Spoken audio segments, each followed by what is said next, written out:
میں وزیر اعظم نواز شریف کے اسٹاف آفیسر کی حیثیت سے پی ایم ہاؤس میں اپنے فرائض منصبی انجام دے رہا تھا۔ جدید دور کے دربار یعنی پرائم منسٹر ہاؤس کے ماحول میں ایک عجیب قسم کا تناؤ سا تھا۔ درباریوں کے چہروں پر ہر وقت تناؤ، کھچاؤ، خوشامد اور سازش کے آثار نمایاں نظر آتے تھے۔ اس غیر صحت مندانہ ماحول میں ایک صحت مند شخص ملتے ہی دل کو بھا گیا۔ بتایا گیا کہ یہ پرائم منسٹر کے پی آر او رائے ریاض ہیں، جو جلد ہی وزیر اعظم کے پریس سیکرٹری اور ہمارے دوست بن گئے۔ بعد میں انہوں نے کئی اور وزیر اعظم بھی بھگتائے۔ وہ اپنی یادداشتوں پر مبنی کتاب رائے عامہ میں لکھتے ہیں، میرے کیریئر کی سب سے challenging post Pakistan high commission نئی دہلی کی تھی۔ مجھے پوسٹنگ آرڈر موصول ہونے کے بعد ایک طویل انتظار کرنا پڑا، تب جا کے بھارتی حکومت نے مجھے ایک ویزا ایشو کیا۔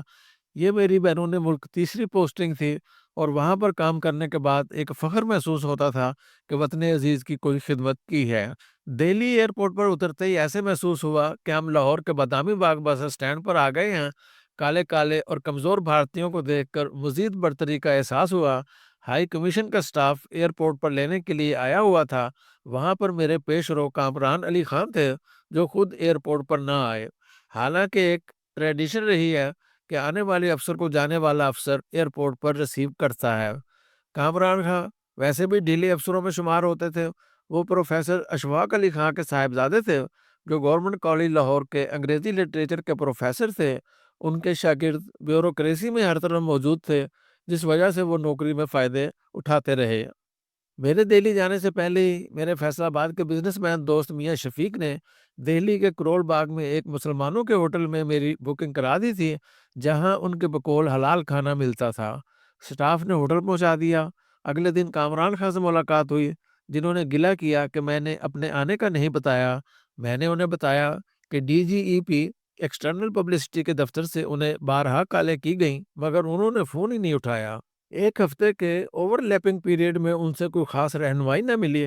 البتہ ایمبیسی میں میرے دیرینہ دوست منور بھٹی ڈپٹی ہائی کمشنر تھے اور میرے پریس اتاشی ضیاء عباسی تھے، جن سے بہت رہنمائی اور مدد ملی۔ پھر اگلے چند دنوں میں ہی سب افسروں کے گھروں پر کھانے شروع ہو گئے، جس سے بڑی مدد ملی، تعارف ہوا اور بھارت کے زمینی حالات سے آگاہی ہوئی۔ کرول باغ ایسا تھا جیسے ہمارا راولپنڈی کا راجہ بازار۔ وہاں پر ہمارے ہوٹل کے سامنے سرگودا سٹور تھا۔ میں فوراً وہاں گیا اور مالک سے اپنا تعارف کرایا، جو کہ ہمیں پاکستان کے وقت سرگودا سے ہجرت کر کے انڈیا گئے تھے۔ بہت اچھی طرح پیش آئے۔ تعجب کی بات یہ ہے کہ بھارتی انفرادی طور پر پاکستانیوں سے بہت احترام اور محبت سے پیش آتے ہیں، مگر ایک بات جو وہ چھٹتے ہی کہتے ہیں، اس سے ہمیں بہت تکلیف ہوتی ہے۔ ہر بھارتی باشندہ ملاقات کے 5 منٹ بعد یہی کہے گا کہ صاحب کیا ضرورت تھی علیحدہ دیش بنانے کی، ہم تو ایک ہیں، جس سے مجھے بہت چڑ ہوتی تھی اور اس کا میں ہمیشہ بر وقت اور مناسب جواب دیتا تھا۔ چند دنوں میں ہی مجھے احساس ہو گیا کہ بھارت کے 1 ارب سے زیادہ لوگوں کا اس بات پر اتفاق ہے کہ پاکستان کا قیام غلط ہوا ہے۔ دہلی میں اگر آپ مونگ پھلی خریدنے کے لیے ریڈی پر کھڑے ہو جائیں تو ہمارے قد کاٹ، رنگت اور لباس سے ریڈی والا فوراً پوچھے گا کہ صاحب کہاں سے آئے ہیں۔ اگر آپ کہیں کہ میں پاکستان سے آیا ہوں تو اس کا فوری ری ایکشن ہوگا کہ صاحب کیا ضرورت تھی علیحدہ دیش بنانے کی۔ اور یہی بات جب میری انڈیا کے صدر اے پی جے عبد الکلام سے ہوئی تو اس نے بھی کہی۔ تعجب ہے کہ 76 سال سے زیادہ عرصہ گزرنے کے باوجود بھارتیوں نے پاکستان کے قیام کو دل سے قبول نہیں کیا۔ بڑے بڑے دانشور اس امید میں ہیں کہ بہت جلد پاکستان بھارت سے آن ملے گا یا کم از کم اکنامک یونین ضرور بنائے گا۔ بھارت کے چند دن کے قیام کے بعد ہی میں پاکستان کے قیام کی حقانیت پر یقین ہو گیا اور ہر سانس کے بعد اللہ تعالیٰ سے دعا کرنے لگا کہ اللہ تعالیٰ قائد اعظم رحمۃ اللہ علیہ کے درجات کو بلند فرمائے، جنہوں نے ہمیں علیحدہ وطن دیا اور ایسی چلاک اور ہوشیار قوم سے نجات دلائی جو ہمیں اب تک کھا پی گئے ہوتے ہیں۔ جیسے وہ دوسری اقلیتوں کو ہڑپ کر گئے ہیں، سوائے سکھوں کے سکھ اپنی آئیڈینٹی قائم رکھنے میں کامیاب رہے ہیں، مگر دوسری قومیں تباہ و برباد ہو گئی ہیں۔ ہم تو ایک ہی ہیں کا منترا بہت شدت سے پیش آ رہا تھا۔ شروع میں بہت غصہ بھی آتا تھا، پھر میں نے اس کا مناسب جواب دینا شروع کر دیا، ہر بندے کے حساب کے مطابق۔ جہاں مناسب آدمی پیش ہوتا وہاں مناسب الفاظ میں اور کہیں کہیں بلنٹ الفاظ میں۔ پڑھے لکھے لوگوں کو میں نے دھیمے سے سمجھانا شروع کر دیا کہ جیسے میرے کمرے کی دیواریں ہیں، دیواروں کے اس طرف دوسرے افسر بڑے آرام و سکون سے اپنا کام کر رہے ہیں، اور جب ہمیں ملنا ہوتا ہے تو دروازے کھلے ہیں، ہم آتے اور جاتے ہیں، صرف دروازے بند نہیں کرنے چاہیے۔ یہ دیواریں، یہ سرحدیں ہمیں سکون، آرام اور خوشی دیتی ہیں۔ یہ سرحدیں، یہ دیواریں اگر گرا دیں گے تو بہت مسائل ہوں گے۔ ایک گھر میں جب بہن بھائی بھی بڑے ہو جاتے ہیں تو وہ بھی علیحدہ علیحدہ گھروں میں جا بستے ہیں اور خوش رہتے ہیں۔ شروع کے دنوں میں ایک بڑے اخبار ٹائم آف انڈیا کا کارٹون سدھیر ٹیلنگ میرے پاس آیا۔ اسے پاکستان وزٹ کرنا تھا۔ اس نے آتے ہی یہی راگ الاپنا شروع کر دیا کہ ہم تو ایک ہیں۔ یہ مصنوعی سرحدیں بلا وجہ کھڑی کر دی گئی ہیں۔ میں نے اسے دھیرے سے سمجھایا اور کہا کہ آپ کے ویزے کا کیس پروسیس ہو رہا ہے، آپ کچھ دن انتظار کریں۔ دراصل جرنلسٹ ویزا آتا تو پریس افسر کے پاس تھا، مگر اس کی منظوری کہیں اور سے ہوتی تھی۔ عزیز احمد خان ہائی کمشنر تھے، وہ اس معاملے میں کافی مدد کرتے تھے اور میری ریکمنڈیشن کو عزت دیتے تھے۔ ان سے کوئی مشکل نہیں پیش آتی تھی، مگر سسٹم کی مجبوریاں اپنی جگہ تھیں۔ سدھیر ٹیلنگ کا کیس پاکستان بھجوایا اور پھر وہی ہوا جو پاکستان کے دفتروں میں ہوتا ہے، جواب ندارد۔ ادھر وہ کارٹونسٹ میرے سر پر سوار تھا، میری خندہ پیشانی سے کچھ زیادہ ہی سر پر چڑھ گیا۔ بار بار کہتا تھا، صاحب ہم تو ایک ہیں، ہم تو ایک ہیں، تو یہ پابندیاں کیوں ہیں؟ آخر ایک دن میرا صبر کا پیمانہ لبریز ہو گیا۔ میں نے کہا کہ ہم کہاں سے ایک ہیں؟ تم اپنی شکل دیکھو اور میری شکل دیکھو۔ وہ کالا بھجنگ، منحنی اور پست قد، کہیں سے بھی ہمارے جیسا نہیں تھا۔ میرے اس جواب پر اسے اپنی اوقات معلوم ہو گئی۔ حالانکہ میں یہ نان ڈپلومیٹک جواب نہیں دینا چاہتا تھا، مگر اس نے بھی میرے صبر کا بہت امتحان لیا۔ اس سے ملتا جلتا واقعہ ایک سیمینار میں میرے پاس بیٹھی خاتون کے ساتھ پیش آیا۔ وہ خاتون کشمیری پنڈت خاندان سے تعلق رکھتی تھی۔ کشمیری پنڈت بہت خوبصورت ہوتے ہیں۔ میں نے الیکس لیک کی تعارف کے ساتھ ہی اس نے وہی حملہ کر دیا کہ ہم تو ایک ہیں، بھلا کیا ضرورت ہے مصنوعی سرحدوں کی؟ میں نے کافی سمجھانے کی کوشش کی، مگر وہ خاتون بضد تھیں۔ آخر میں نے کہا کہ آپ جیسی خوبصورت خاتون تو میں نے دہلی میں ایک بھی نہیں دیکھی، تو آپ کیسے کہتی ہیں کہ ہم ایک ہیں؟ اس حملے کے لیے وہ خاتون شاید تیار نہ تھی، فوراً جھپ گئی اور شرمندہ ہو کر خاموش ہو گئی۔ میرے ایک ادیب اور دانشور دوست جبار مرزا نے مجھے بتایا کہ سید ضمیر جعفری کے ساتھ بھی ایک بار ایسا ہوا۔ وہ دہلی مشاعرہ پڑھنے گئے ہوئے تھے۔ مشاعرہ کے منتظم نے ابتدائی گفتگو میں کہا کہ ادب کی کوئی سرحد نہیں ہوتی، اور جب سید ضمیر جعفری کی باری آئی، وہ بولے، ادب کی سرحد نہیں مگر ادیب کی سرحد ہوتی ہے۔ اکثر گھر میں یا دفتر میں کوئی مکینک یا ورکر بلانا ہوتا تو وہ دوسرے دن آنے کا وعدہ کرتا۔ میں شرارتی انداز میں کہتا، یہ پکا وعدہ ہے یا نہرو والا وعدہ؟ وہ بندہ بہت حیران ہوتا، کیونکہ اس نے یقیناً یہ کبھی نہیں سنا ہوتا تھا۔ حیران ہو کر پوچھتا کہ صاحب کیا مطلب؟ میں کہتا کہ نہرو نے 50 سال پہلے کشمیریوں سے ایک وعدہ کیا تھا جو آج تک پورا نہیں ہوا۔ تم بھی میرے ساتھ نہرو والا وعدہ نہ کرنا۔ عام طور پر لوگ شرمندہ ضرور ہوتے، اور میں اپنا فرض سمجھ کر اپنا قومی نقطہ نظر جہاں جہاں موقع ملتا بیان کرتا رہتا، اور اس سے مجھے ایک طرح سے خوشی محسوس ہو۔ اللہ کا شکر ہے کہ اپنے منصب کا حق ادا ہو گیا۔ دہلی 1000 سال سے زیادہ مسلمان حکمرانوں کی آماج گاہ رہا ہے، اور اس سے زیادہ علم و فضل کی درسگاہ بھی۔ دنیا بھر سے ماہر علوم اور علم و ادب کے رسیا یہاں اکٹھے ہوئے۔ بزرگان دین نے بھی یہاں کا رخ کیا۔ دہلی پہنچتے ہی میں نے حضرت نظام الدین کی درگاہ کا رخ کیا۔ درگاہ کے احاطے میں ایک خوبصورت نوجوان تیزی سے ہمارے قریب آیا، اپنا تعارف فاروق نظامی کہہ کر کرایا۔ ہمارے بارے میں پوچھا تو میں نے بتایا کہ ہم اسلام آباد سے آئے ہیں اور میری پوسٹنگ پاکستان ہائی کمیشن میں بطور منسٹر پریس ہے۔ بڑی خوش اخلاقی سے ملے اور پھر اچانک غائب ہو گئے۔ تھوڑی دیر بعد پھر نمودار ہوئے اور ایک کاپی اٹھائے ہوئے تھے جس میں بہت سے اسلام آباد سے آنے والوں کے نام اور ٹیلی فون نمبر لکھے ہوئے تھے۔ بہت سے میرے واقف بھی تھے۔ درگاہ پر حاضری کے بعد وہ ہمیں اپنے حجرے میں لے گئے۔ وہاں پر ہمیں حضرت نظام الدین اولیاء کے بارے میں بیش قیمت معلومات دیں اور پاکستان میں اپنے رابطوں سے آگاہ کیا۔ فاروق کا تعلق درگاہ کے متولی خاندان سے تھا، اور ان کی لائبریری میں ہر قابل ذکر آنے جانے والوں کا ریکارڈ تھا، جو کمپیوٹر کے بغیر مینول طریقے سے فوری طور پر نکال لیا جاتا تھا۔ دلچسپ بات یہ تھی کہ ہر نئے آنے والے کو ایک ہی نوجوان رابطہ کرتا تھا، اور دوسرے نوجوان مخل نہیں ہوتے تھے اور چھینا جھپٹی نہیں ہوتی تھی۔ درگاہ کے اندر ہی حضرت امیر خسرو کے مزار پر بھی حاضری ہوئی۔ درگاہ کی مسجد کے اندر نماز ادا کی اور خاندان، دوستوں اور ملک کی سلامتی کے لیے دعائیں کی۔ درگاہ کے اندر نظر آنے والے مسلمانوں کی وضاقتہ اور معاشی حالت دیکھ کر افسوس ہوا۔ ہر نظر کچھ نہ کچھ مانگنے کے چکر میں تھی۔ بعد میں میرا آنا جانا بہت زیادہ ہو گیا، کیونکہ میرے بہت سے دوست، جاننے والے اور میڈیا کے ممبران میری پوسٹنگ کے دوران خصوصی طور سے میری دعوت پر انڈیا آئے، اور ان کی دہلی میں پہلی مصروفیت حضرت نظام الدین اولیاء کے مزار پر حاضری تھی۔ ہر وزٹ پر فاروق نظامی اپنی کاپی لے کر آتے اور ایڈریس اور فون نمبر لکھتے۔ بہت سے لوگ جو دوسری تیسری دفعہ آ رہے تھے وہ اپنی پرانی انٹری دیکھ کر حیران رہ جاتے۔ شروع کے دنوں میں ہماری اگلی مصروفیت اجمیر شریف تھی۔ حضرت معین الدین چشتی کے مزار پر بھی حاضری بہت ضروری تھی۔ دہلی سے ایک ٹرین صبح کے وقت جاتی ہے اور 3 گھنٹے کے بعد دوسری ٹرین دہلی واپس آتی ہے۔ یہ ون ڈے ٹرپ کا اچھا انتظام تھا۔ اجمیر شریف کے ریلوے اسٹیشن پر بھی ایک نوجوان نے ہمارا استقبال کیا۔ یہ شاید وہاں کا سسٹم ہے، وہ باہر ملک سے آنے والوں کو ایک نظر میں پہچان لیتے ہیں اور خود ساختہ گائیڈ کا منصب سنبھال لیتے ہیں۔ خواجہ معین الدین کی درگاہ پر رش بے انتہا تھا۔ ہمیں ریلوے اسٹیشن پر ملنے والے نوجوان نے ہماری رہنمائی اور مدد کی، سلام کیا، نماز پڑھی اور واپس اسٹیشن کی راہ لی۔ وہ نوجوان ہمیں چھوڑنے بھی آیا۔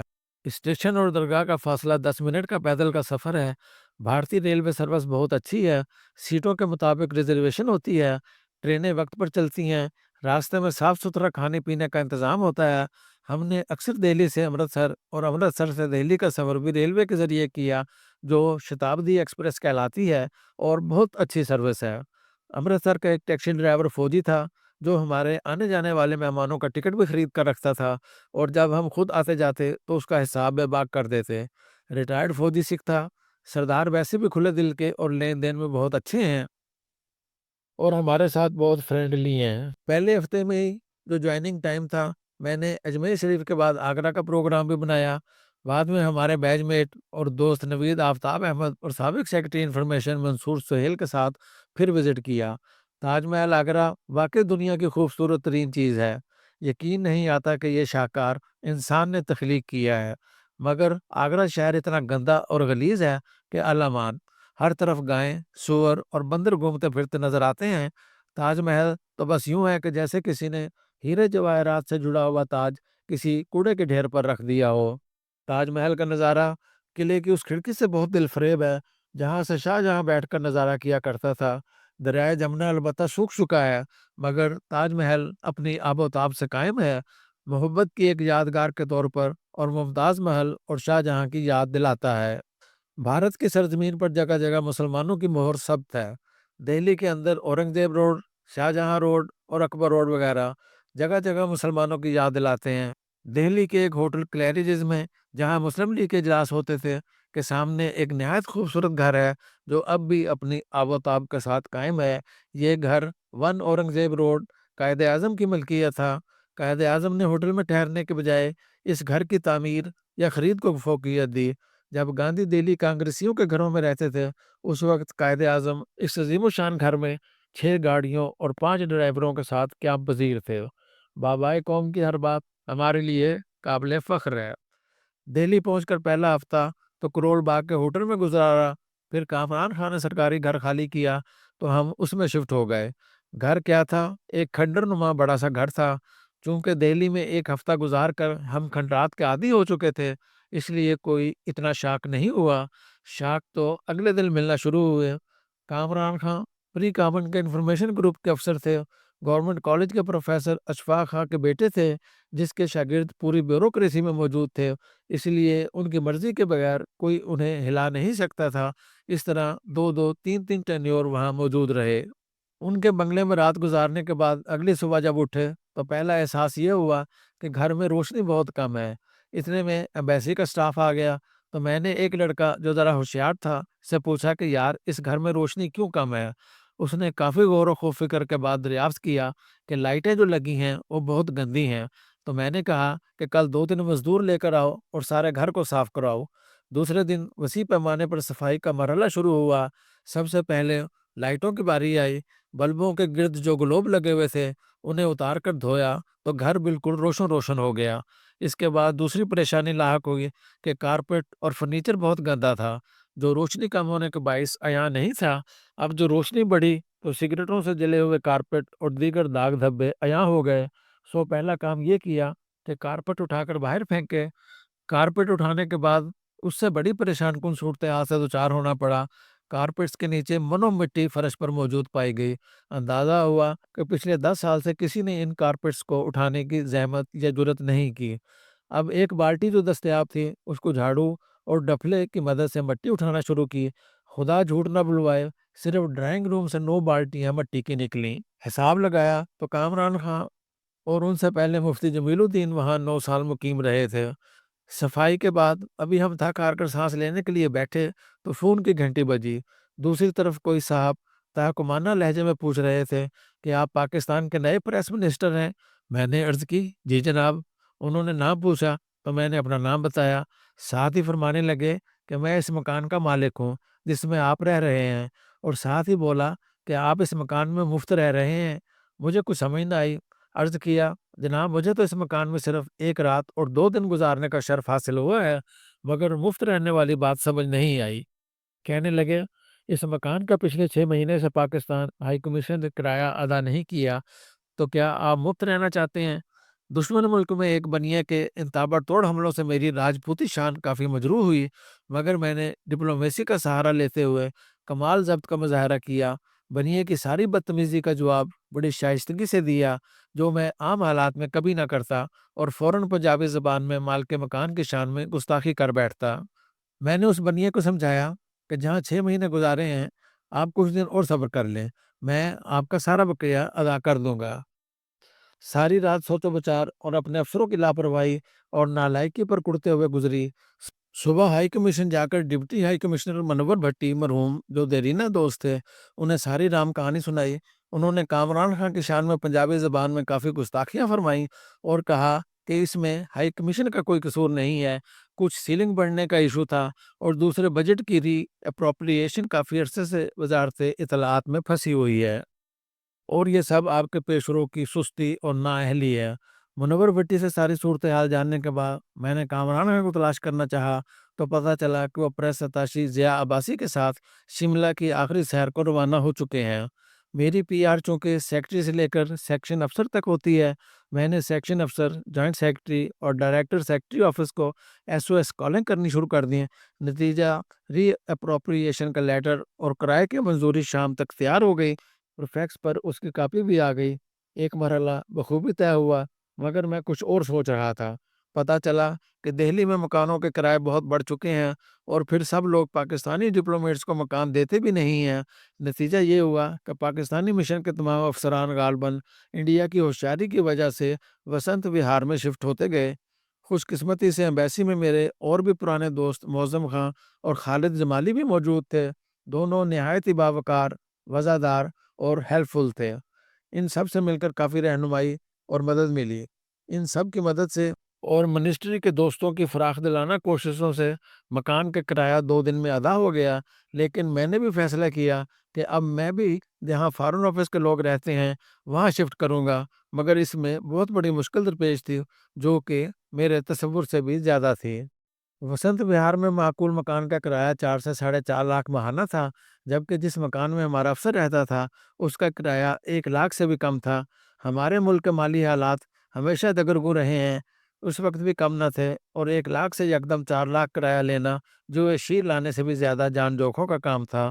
ان دنوں سید انور محمود سیکٹری اطلاعات تھے، میں نے ان کے ساتھ کام بھی کیا تھا، PID میں اور پھر PM سیکٹریٹ میں بھی۔ وہ جب پریس سیکٹری تھے تو میں PRO ٹو پرائم منسٹر تھا، میرے ساتھ ہمیشہ بڑی شفقت فرماتے تھے۔ ایسے بھی انور محمود کی شہرت ہے کہ وہ بڑے اکاموڈیٹنگ افسر ہیں۔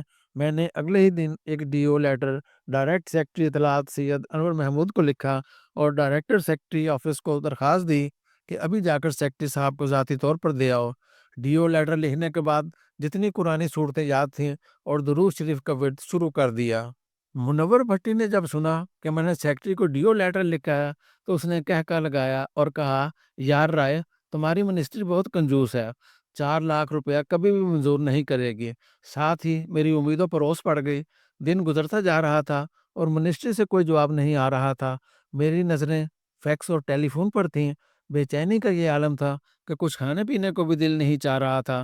کوئی 4 بجے کا وقت ہوگا جب میں تقریباً مایوس ہو کر گھر جانے کا سوچ رہا تھا کہ فیکس کی گھنٹی بجی، جو فیکس آنے سے پہلے بجتی ہے۔ ساتھ ہی ایک کاغذ نمودار ہونا شروع ہوا۔ اوپر دلی حرفوں میں پاکستان ہائی کمیشن نئی دہلی لکھا ہوا تھا۔ یہ کیا؟ یہ تو میرا ہی خط واپس آ گیا۔ میری امیدوں پر اور اوس پڑ گئی۔ رہی صحیح امید بھی ختم ہو گئی۔ شاید منسٹری نے ڈائریکٹ سیکرٹری کو لکھنے کا سخت نوٹس لیا ہوگا، مگر یہ کیا، انور محمود صاحب کا ہاتھ کا لکھا ہوا، جو کہ میرا جانا پہچانا ہینڈ رائٹنگ تھا، وہ نظر آیا جس پر کچھ لکھا ہوا تھا۔ میں نے ڈبڈبائی آنکھوں سے دیکھا، لکھا تھا I have no objection to the rent ceiling of rupees 4,50,000 for the Minister Press, New Delhi۔ میں نے پھر پڑھا، یقین نہیں آیا۔ جب ذرا ہوش و حواس بحال ہوئے تو پھر میں نے ایک جست لگائی، کوریڈور میں کسی سٹاف کے بندے سے ٹکرایا۔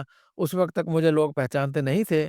اس بندے نے غور سے دیکھا، مگر میں نے چھلانگ لگا کر فوراً لیٹر منور بھٹی کے سامنے رکھ دیا۔ منور بھٹی مرحوم نے غور سے پڑھا، کیونکہ انہیں بھی یقین نہیں آیا۔ پھر کرسی سے اٹھے، مجھے جپی ڈالی اور کہا، رائے تو چھا گئے ہیں۔ میں نے کہا، یہ سب اللہ پاک اور نور محمود کی مہربانی ہے، جس نے دشمن ملک میں لاج رکھ لی اور ایک غریب انفارمیشن افسر کو سرخرو کر دیا۔ دہلی پہنچنے کے چند دنوں بعد میں ایک چھوٹے سے جنرل سٹور پر گیا تو کاؤنٹر پر موجود دکان کے مالک نے پوچھا، صاحب آپ کہاں سے آئے ہیں؟ میں نے جواب دیا، پاکستان۔ دوسرا سوال تھا، پاکستان میں کہاں سے؟ میں نے جواب دیا، جھنگ۔ جھنگ کا لفظ نکلنا تھا کہ پاس کھڑے ایک گاہک نے چیخ ماری، بولا، جھنگ؟ اور پھر مجھے لپٹ گیا، بولا، میں بھی جھنگ کا رہنے والا ہوں۔ پھر یہ اکثر ہونے لگا کہ 4-5 لوگوں کی موجودگی میں بتاتا جھنگ، تو ایک آدھ آدمی فوراً کہتا میں بھی جھنگ کا رہنے والا ہوں۔ مجھے ذرا حیرانی ہوئی۔ میں نے جھنگ کے دہلی میں رہنے والے سینئر جرنلسٹ کے کٹیال سے ذکر کیا تو انہوں نے عجیب بات بتائی۔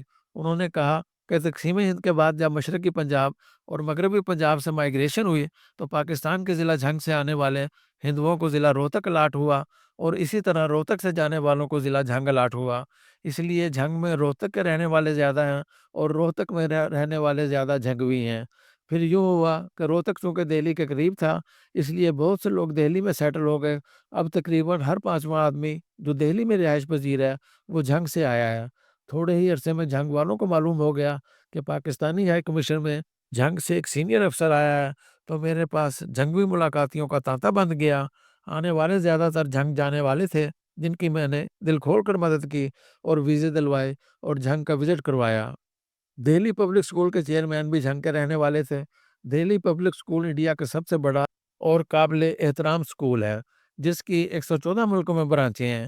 میں نے دہلی پبلک سکول کے چناب کالج جھنگ کے ساتھ ایسوسیشن کروائی اور طلبہ کے وفود کا تبادلہ شروع کروایا، جو اب تک چل رہا ہے۔ جلدی معلوم ہوا کہ دہلی میں جھنگ کے رہنے والوں نے جھنگ بھون اور جھنگ سبھا بنائی ہوئی ہے، جس کے 1000 سے زیادہ ممبران ہیں اور تقریباً سب کروڑ پتی ہیں۔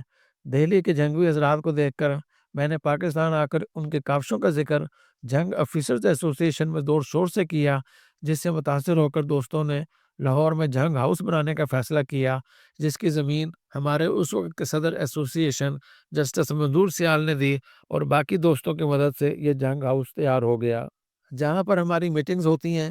اور میری تجویز پر اوپر کی منزل پر 2 کمروں کا ایک چھوٹا سا ریسٹ ہاؤس ہے، جہاں دوسرے شہروں سے آنے والے ٹھہرتے ہیں۔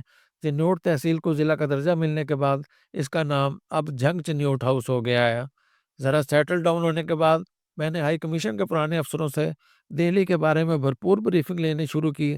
عزیز احمد خان ہائی کمشنر تھے، پرانے ڈپلومیٹ تھے۔ ان کی بیگم صاحبہ ہائیکنگ کی شوقین تھی۔ وہ اکثر کوپیماؤں کے ساتھ K2 کے بیس کیمپ کی دیکھ بھال، صفائی اور دیگر انتظامات میں دلچسپی رکھتی تھی۔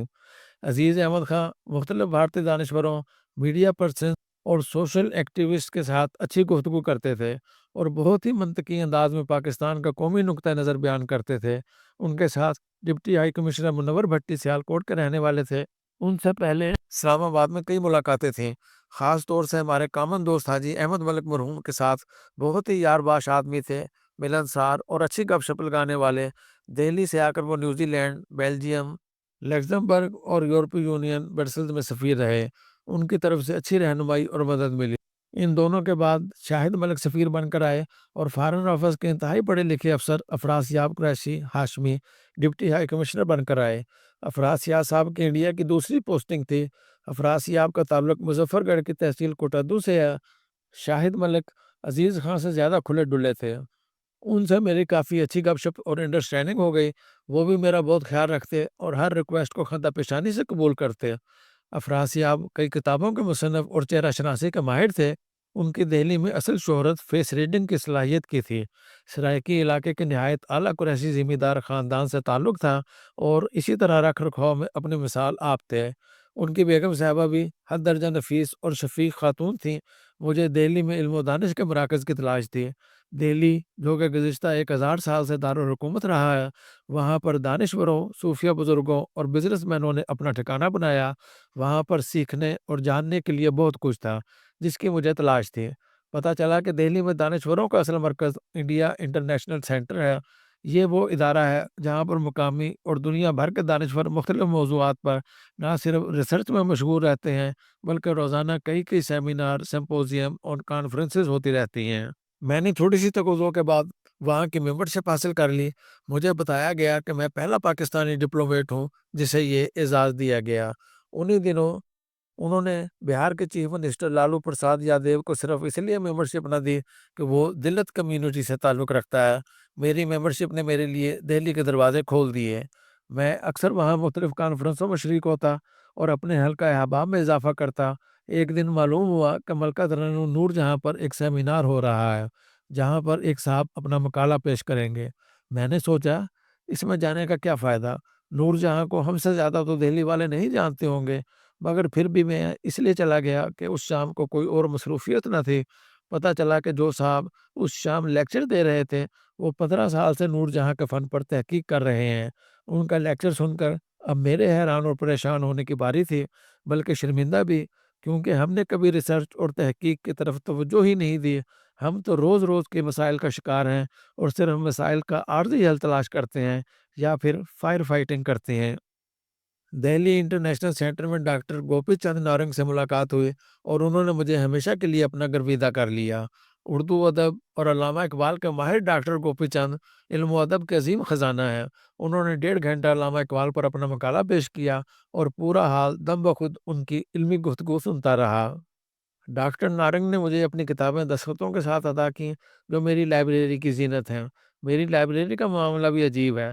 پتہ چلا کہ پرانی دہلی میں اتوار کے دن فٹ پاتھوں پر ایک بازار لگتا ہے پرانی کتابوں کا۔ اب میرا یہ معمول بن گیا، میں کتابوں کی تلاش میں اتوار کو نکلتا اور انگریزی اردو کلاسکس اکٹھی کرنے میں کامیاب ہو گیا۔